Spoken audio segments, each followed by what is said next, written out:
Hello everyone, welcome back to my channel. My name is Brooklyn and I have a very fun and exciting video for today. For this week's video, I'm going to be reading the highest and lowest rated books that I have on my physical TBR, and I am very excited for this video. I've had this video planned out for a while and I'm finally getting around to doing it, and I'm very curious to see what books I have that are the highest rated and lowest rated. Well, I'm gonna go into Notion, I'm gonna go through all my books and rate them, and then I'll come back and let you guys know what the results are. So the books that I will be choosing from are these top two shelves. I have a good mixture of books, a lot of them being romance, some of them maybe a little more fantasy, mystery. We have a good plethora of them, and the results are not what I was expecting at all. There are a few books that I'm not going to count towards the rating because I have future plans for them for future videos, and then some I refuse to read right now, such as A Little Life and Pride and Prejudice. And the reason I mentioned Pride and Prejudice is because based on my rankings from what I did on Notion, I made a little table and I put in all of the rankings. Let me tell you guys what the first book was that ranked number one overall from all of these books. There's a total of 22 books. Number one being Pride and Prejudice.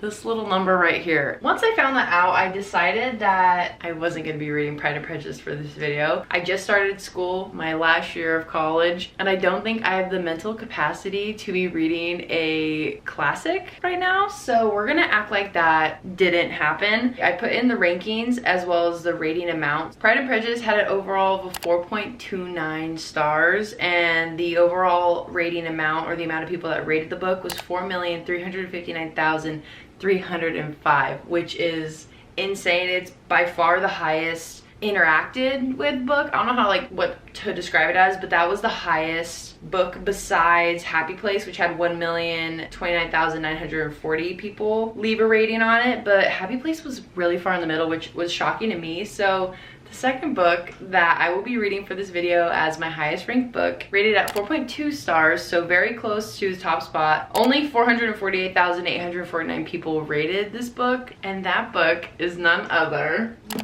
Twisted Lies. I was very shocked to find this out, that this is the second highest ranked book out of all of these books on my TBR. Obviously, there's probably more that goes into it and the amount of people that actually rate the book, because obviously Happy Place is a loved book. That's the only one I can think of right now, but Happy Place is a highly loved book, and Emily Henry's an amazing author, but people are going to be more opinionated on it. And I'm not saying that Anna Wong, her Twisted series, is not highly loved or talked about, or she's not a great author, but I feel like these books they're not at the same level as Happy Place, if that makes sense. So this makes sense why it's so highly rated, because I feel like it's reached maybe a group of people and maybe they're easier on their ratings than what they would with Happy Place. I'm not mad about reading it because I really enjoyed Twisted Games, and I heard that the books just get better from there. This book is pretty thick. There's 551 pages in this book. I have already started it on my Kindle, and so far I'm enjoying it. It's definitely giving 50 Shades of Grey vibes.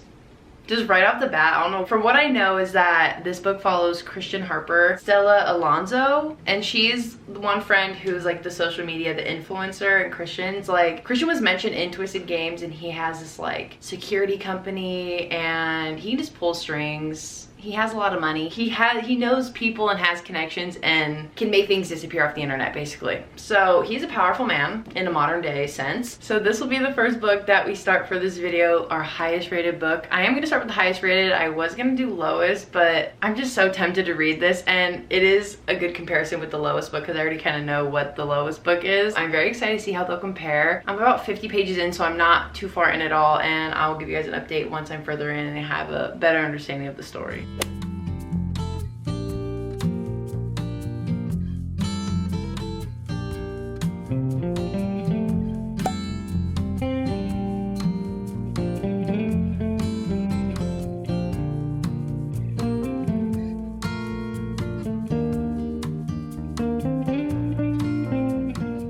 I just finished reading for the night. I got to chapter 9, page 87. This book's actually eating, and I'm not saying that I didn't think it would, but in my brain I've categorized the series as just kind of massive palette cleansers. This one's actually really good. I think the writing in this one is a lot better than the first one. Second one was good, but this just feels more developed, and I like how it's getting straight into the story, but it's also a good build-up in tension, but it's not super far-fetched, if that makes sense. I mean, it kind of is, but it's still eating right now, and Christian Harper, love this man. I also really like Stella as a character. I think she's just a really interesting character, and I like that she's a little like social media influencer and how it's being portrayed in the story. It's not like being overly done or cringy in any way. But yeah, I really like their dynamic. The tension between these two is insane. I'm also giggling and kicking my feet at the things that Christian has said. There's also different components to the plot that's being worked in, and obviously it's not just the relationship and the romance part of it because we're working to that, but there's other stuff in Stella's life and in Christian's life that we are learning about, so it's making the story more interesting. And I feel like this plot is gonna be really good and complex and just kind of eerie in some points, but so far so good. And I will see you guys all tomorrow. You guys, I just realized something. I'm reading the 4th book of the Twisted series right now. I didn't even realize that. Oh, whoops. I mean, it doesn't really matter because I already knew who was gonna be together. I was just really confused because the 3rd book is about Jules and Ava's brother. Because they keep mentioning it in here. It's like when they dropped the bomb on us, blah, blah, blah. I'm like, wait a second, we haven't gotten over that yet. I thought I'd just mention that because I'm reading this on my Kindle and I'm like, hold on, I haven't read their story yet. So I just thought that was funny. So I just finished reading. I got to page 104 on my Kindle. I've been reading it solely on the Kindle, so we have this beautiful cover. I have the actual book with me. This thing is about 500 pages, which is insane. And like I said, didn't realize book 4. So that was my fault, but I'm not mad about it. I'm excited to read this. I'm enjoying reading this too. So I just wanted to tell you guys kind of what I've read so far and what this book is about. From the back, it doesn't really give too much of the plot away, but I already had an idea of what it is because like on the front it says he'll do anything to have her, including lie. This story follows Christian Harper, who is this big CEO billionaire of this tech company that he owns, and it's like cybersecurity. He also has like a personal security that Reese from the 2nd book worked with that company. I don't know how to describe it. It's like a personal security, and then he does like online security stuff. He does that. He's not the greatest guy out there. He's done some pretty shady stuff and can do shady stuff, so he's like dangerous. He lives above Stella in this apartment complex because he's like the owner of it, and he's kind of infatuated with Stella and has this desire and longing for her, but he kind of hides those feelings because he doesn't feel like he should, and like he can't love anyone because it says every monster has their weakness. She's his obsession, his addiction, his only exception.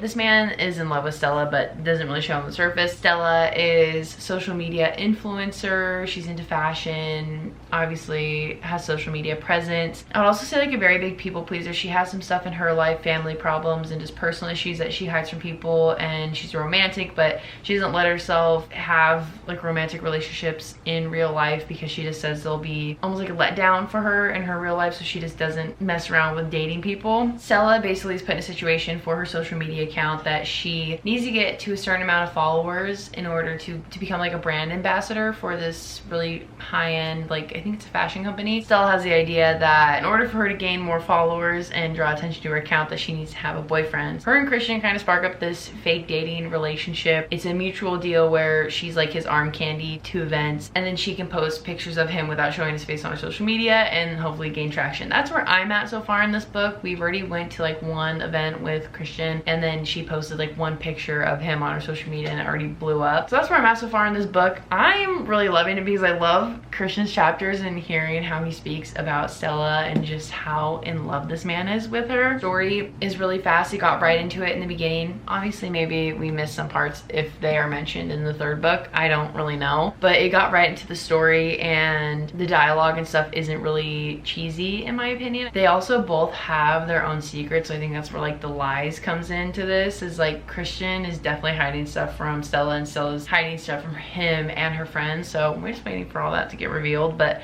that's where I'm at so far in this book. Technically 106 in the book, so this is what I've read so far of this. I just wanted to update you guys on everything that's happening so far in this book and where I'm at, but I am loving it so far. Hi guys, I have been reading quite a bit since I last checked in, I'm currently on page 143. I'm not sure the chapter. I'm on chapter 13. This is in Christian's point of view. Basically what's happened so far in the story is that this like stalker has resurfaced and is now messing with Stella again. So now Christian's helping her because he's like the head of a security company.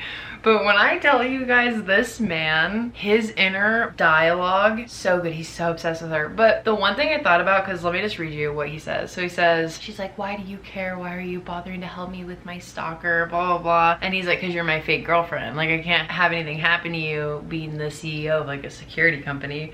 And then in his mind, he says, that in a world without Stella in it was one that didn't deserve to exist. Like, okay. But then I was thinking, obviously I didn't read the third book, so I don't know if anything developed from that book. But like, he's really into her and I don't really feel like he knows her that well. You know what I mean? Like, it's kind of weird if you think about it in that way. It's a little strange that he's like very infatuated with her. I already have a theory on who her stalker could be, and I hope I'm correct because that would just make everything so much better. So it's actually like getting good. And I feel like with these books are one, especially with Twisted Games, when I was reading it, I just wanted to sit and binge it. And that's how I feel right now with this book. Also the playlist, so good. Slowly making my way through it. I really want to get done with it by the weekend. I would like to start our next book this next week.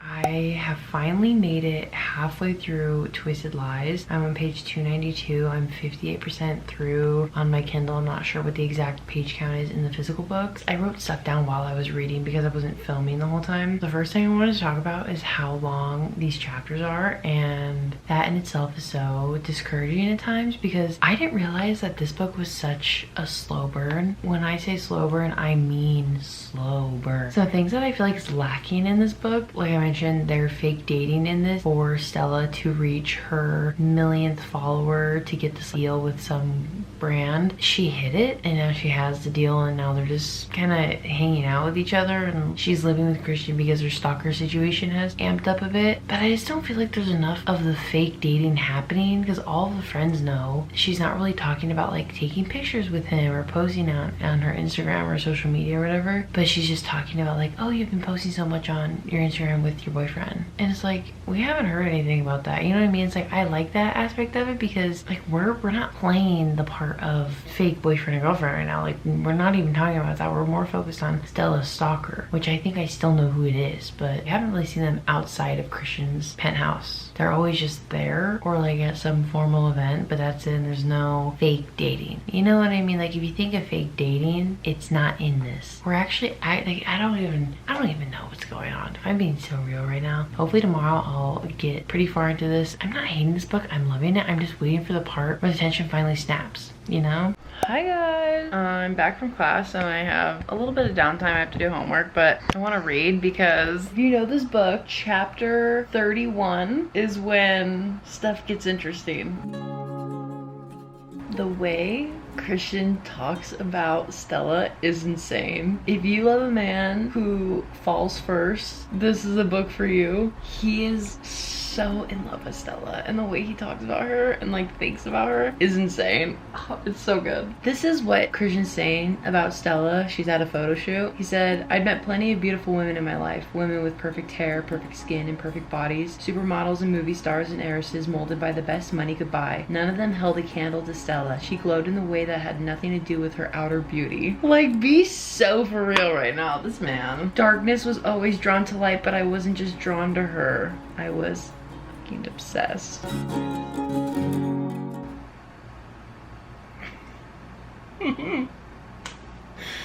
I can't take this seriously. Some of the things are just so out of pocket that these men in these books say. It's so funny. It's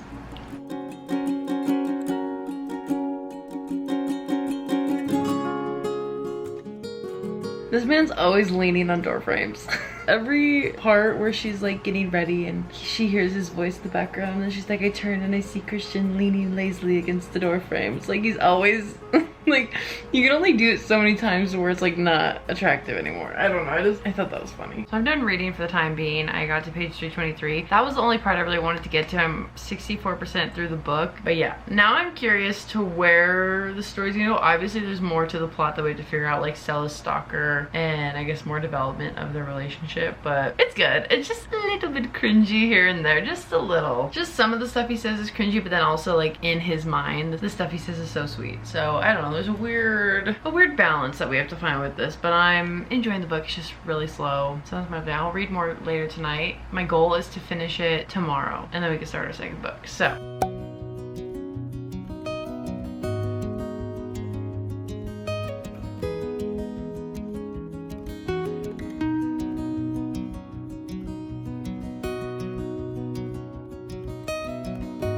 sober. Kind of because I am, but I just came from the beach and I've been reading. I have been reading this book for way longer than what I need to. I have about 100 pages left and I just got to the part where it's like third act issue. So yeah, that's where I'm at. I mean, there's nothing really to tell. There's just been like the third act thing. We haven't figured anything out about her stalker, more development in their relationship. That's really it. Honestly, I'm not enjoying it that much. I know like it's the highest rated book on my bookshelf, but it's really not, you know what I mean? Just more people have read it and rated it than other books. That's probably why, but right now I'm probably sitting like a 3.5, 3.25. We'll see. 100 pages left. I have an hour and 50 left in this book. I plan on finishing it. It's 4:15 right now, so we'll see how long it takes me to get to that point.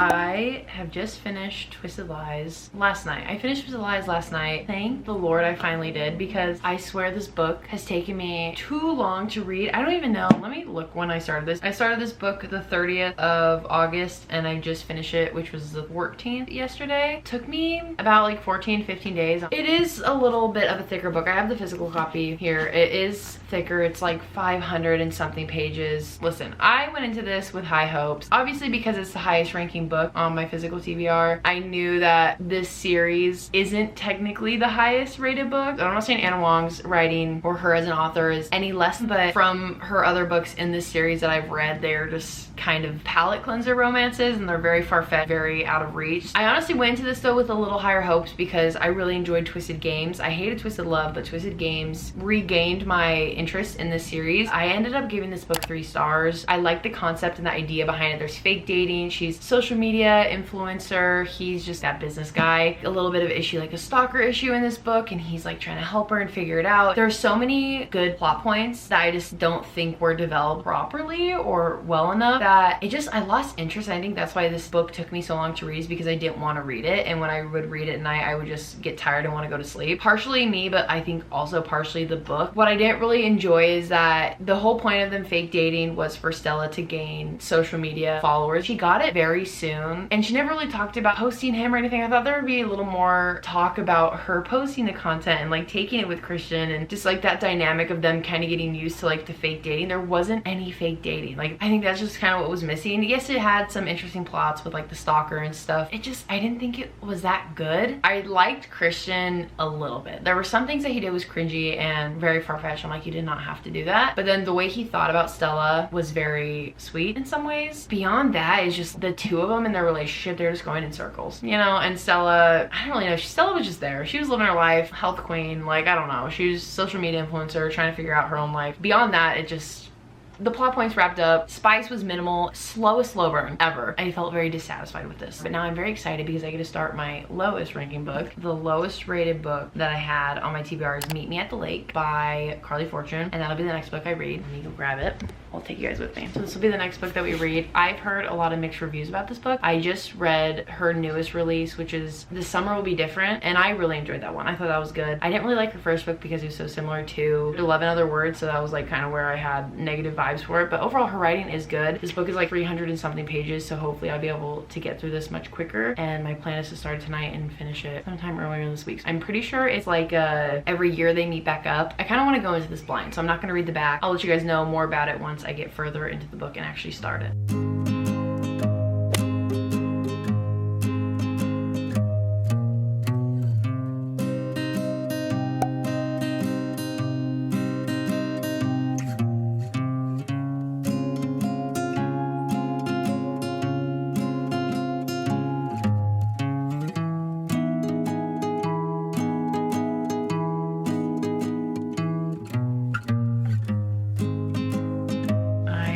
read one chapter because I have to go to bed. This is a then and now timeline. Chapter 2 starts June 14th, 10 years ago. And I read the back because I wanted to make sure I'm not spoiling anything. So far in this chapter, we open meeting Fern.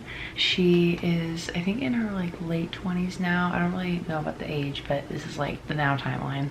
Something happened where she's now forced to come back to help run her mom's lakeside resort, and we meet her ex-boyfriend Jamie, who she's been childhood friends with, and they dated, but he's the manager there. And then at the end of this chapter, she interacts with this man at the check-in desk, at the front desk, realizes that it is Will, who is this mystery man that is spoken about on the back. She met him 10 years ago and she's finally now seen him again. He's described as very tall, which we love, wearing a suit, chiseled sharp face. So he hasn't said much though, and I think it's because he's in a state of shock of seeing her, hoping that's how it is, and maybe he's just like so in love with her. On the back it says Will is hiding something and Fern's not sure. She wants to know what it is, so maybe that's it. But I love the lake vibe and scenery of it. If you guys don't know, I grew up in a town that's basically centered around a lake, and that's like, we're in a resort town more or less. I love the lake scene, I love the mountains, and I feel like right now it's middle of September. I feel like this is a perfect book for this because I feel like this is wrapping up summertime, heading into fall, and this just gives all the vibes, sunsets and all that stuff. So far I'm loving it. I'm like 13 pages in. Can't really say too much about it. I've just finished listening to part of the book. I got to chapter 5, so I've been exposed a little more to each of the characters, and I'm enjoying this book. I read a little bit of people's Goodreads reviews, and they're just saying there was like no chemistry and no love story, so I am curious to see how their relationship's gonna develop. But right now we got to the part where Fern meets Will at her job and they spend the day together. He's at her workplace to paint this mural on the wall, and she basically has to stay there all day to kind of like supervise him and stay in the shop while he's working. So they kind of bond during that time, and that's kind of where we're at. But I'm really enjoying Will. I love his vibe and his personality. I really do. The more I think about this, I love Carly Fortune's writing. It reminds me right now, especially with the narration, it reminds me so much of The Summer I Turned Pretty and how she's like narrating it and speaking. I don't know how to describe it, but I was kind of hesitant because I thought this would be similar to November 9th by Colleen Hoover, and I did not like that book at all, just because of like the every year thing kind of bugged me. But it's just, I think they spend one day together, which could kind of be unrealistic, of spending one day with someone and then fully being in love with them, but they both have their own issues and stuff that could conflict with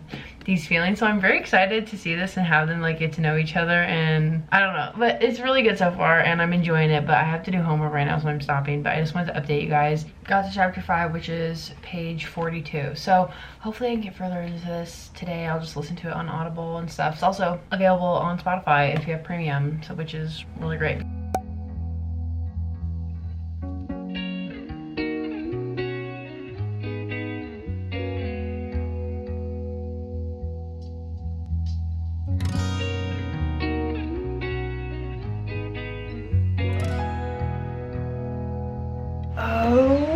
Ain't no way. Okay, so I've been listening to the audiobook of this. It just makes sense because I just don't have time to like fully sit down and read this book, but I'm enjoying the audiobook. I do not mind it at all. I think I always develop a little more of a connection with the characters when I'm reading it myself, because I'm creating their voices in my head and how they're reacting. Like here, it's really telling me like what they're saying is being said and the emotions and actions that they're following with it. But you guys, Will, I love this man.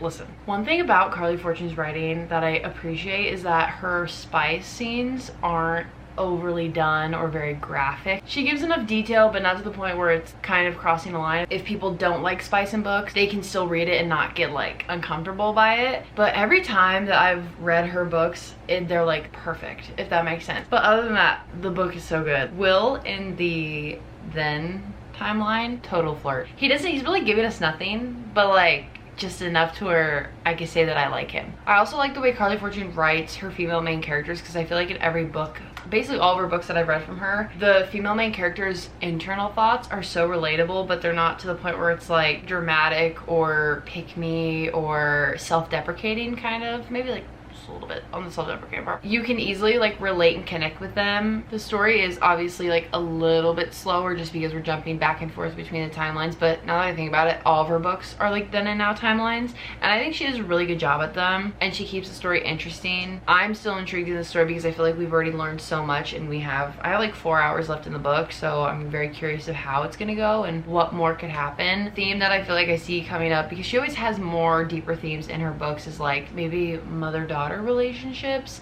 And something she said, I think it was like chapter 11, but she was like, the older I got, the more I miss my mom. And that just really kind of hit. It's so true, because when we're younger, we're like, can't wait to leave home, can't wait to just be on my own. But then it's like when you're on your own, you're like, I miss my family and I miss my mom and my dad. So I thought that was a very relatable thing that she said. Mom, if you're watching, I love you. I've highlighted some things here and there when I've read the book, but there's something that I'm like dying to underline. I love Will as a character. I love Fern. She is really interesting, and I'm very excited to see how they develop further. We're at a turning point right now in the book, in the now timeline. Who knows what's gonna happen next, but I will check in with you guys later on. Yo, I had to put a pause to my morning routine to read this chapter. First of all, I couldn't listen to an audio because I needed to read this chapter. This man is so in love with Fern. Oh my gosh, I am giggling, gasping at the things that this man says. I just thought I had to share because I'm eating this chapter up.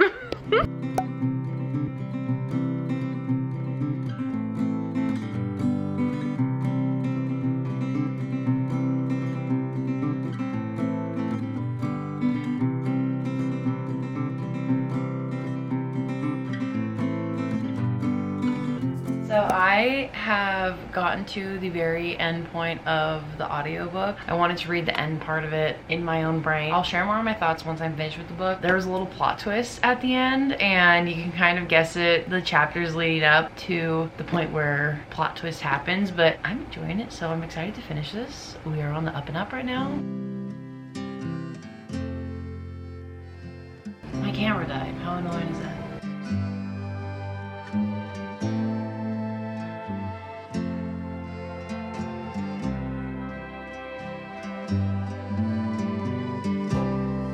So I just finished Meet Me at the Lake. That was a really cute read. Honestly, you guys, I've seen so many mixed reviews on this, not really mixed reviews, I've seen so many negative reviews on this book, and I was swayed a little bit because after I read Every Summer After, I thought it was just too similar to Love in Other Words, and that kind of made me have a negative mindset towards Carly Fortune's writing. The summer I recently read This Summer Will Be Different by her, and that was her newest book, and I loved that book. I thought it had a lot of great themes. It reminded me a little bit of Emily Henry, and just the way of the writing style, how it's like the romance isn't so cheesy and it's at the forefront. There's little underlying themes in the book. All of her books have followed then and now timelines. I really like the female main characters in a lot of her books, especially the male main characters. They're all great. I loved Will in this. I also liked Fern. I could understand why people think that the romance wasn't as good and how it's kind of hard to fall in love with someone after meeting them and spending time with them for one day, but anything can happen. And this is make-believe, so it's not that deep or serious. I enjoyed it for what it was. I really appreciate the themes of this book too, because it's not just the romance. There's personal issues within the characters and reasons behind their actions. There's also a little plot twist, like I mentioned at the end, which was really good, and I just like how it wrapped up. It was a very tame ending, I guess. It wasn't too dramatic in the way where it's like, what is going on? I thought the ending was very cute and adorable. The cover also is stunning. I just had to put that out there. There was themes about like mother-daughter relationships, kind of figuring out who you are as a person and how your life plan isn't always going to be how you hope it is. And I think there was one part where Will was saying to like make a 10-year plan, or Fern was talking about a 10-year plan, and he's like, no one's ever the same as they are 10 years from now. And that's so true. And I think people get so caught up in making like 5 or 10-year plans that they can put a lot of stress and pressure on themselves if it doesn't go as they plan or according to plan.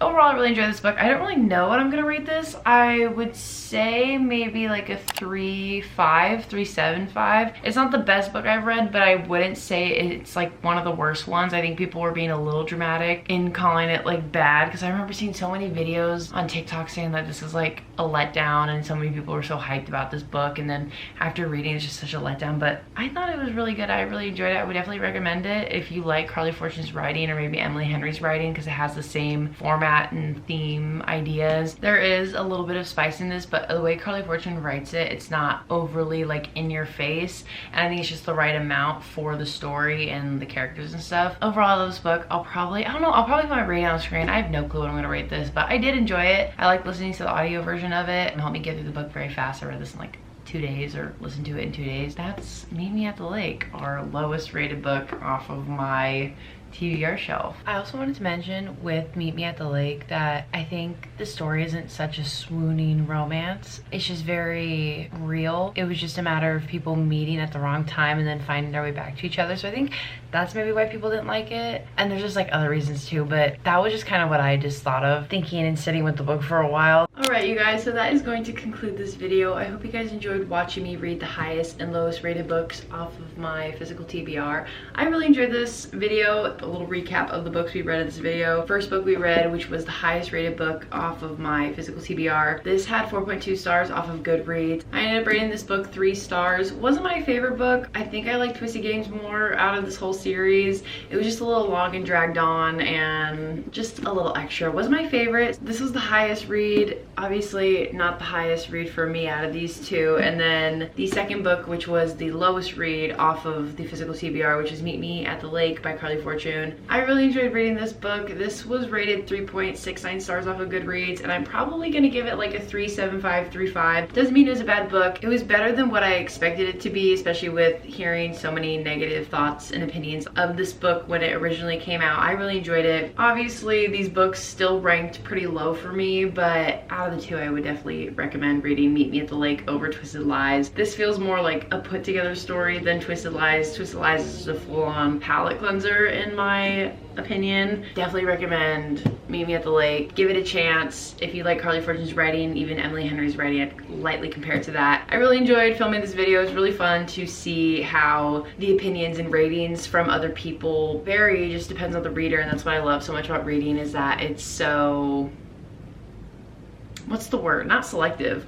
What's the word? What is the word, you guys, for saying that like someone's opinions can vary on something? Anyways, you know what I'm talking about. But like that just goes to show how great reading is, because everyone's opinions are different. So that is all I have for today's video. If you've read these books, let me know in the comments what your thoughts and opinions are on them. I'm really curious to see where you think these measure out. That is all. If there's any videos you'd like to see from me, let me know in the comments as well. Thank you so much for watching, and I will see you guys all in the next one. Bye.